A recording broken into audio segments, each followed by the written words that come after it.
Nos ancêtres ont été renommés selon les noms de leur calendrier ou alors parfois selon certains attributs.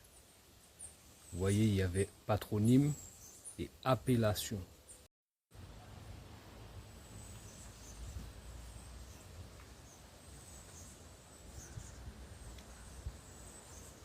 Bon, pour ça qui pas un lit, et justement c'est ça le problème en nous. C'est pour ça délai nous derrière.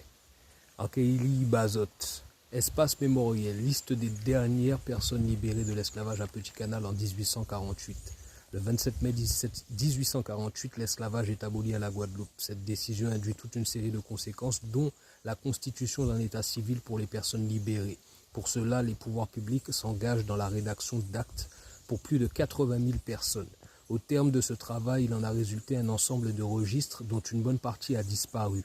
Ceux qui nous sont parvenus conservés aux archives départementales de la Guadeloupe sont librement consultables sur place et en ligne. À Petit Canal, commune abritant la deuxième population de personnes en servitude dans la colonie, il s'agit d'attribuer des patronymes à plus de 5000 individus. Cette action durera de longues années du 28 mai 1848 au 5 juin 1862. Les registres confectionnés durant cette période sont riches de renseignements sur la vie communale, la société, la famille, le système esclavagiste, mais aussi sur des sujets plus généraux comme la traite négrière illégale ou plus quotidiens, tel le recours aux surnoms. La liste des noms attribués et présentée ici montre une grande diversité. Les personnes en charge de cette mission ont principalement sollicité l'histoire, la géographie, la biologie, la littérature, la religion. Parfois, ils ont eu recours aux anagrammes et certains ont même donné des noms moqueurs ou triviaux. Cette présentation succincte, limitée aux principaux éléments prénom, sexe, âge, lieu de naissance et patronyme, vous incitera à rechercher des compléments à propos des liens familiaux, des lieux de résidence, les surnoms, etc.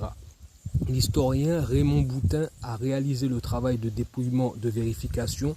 Il a offert à l'association Patrimoine et Savoir et à la Société d'Histoire de la Guadeloupe afin qu'elles en fassent profiter le plus grand nombre. Quelques petites erreurs ont pu se glisser dans l'orthographe des noms à cause de la difficulté à identifier certaines des lettres dans les manuscrits anciens. Et nous nous en excusons. Ces travaux de recherche et de réhabilitation de la mémoire collective ont été fortement soutenus par la majorité municipale. Ce présent espace mémoriel a été inauguré le vendredi 27 mai 2022 en présence de Monsieur le maire de la ville de Petit Canal, Blaise Rudy Mornal.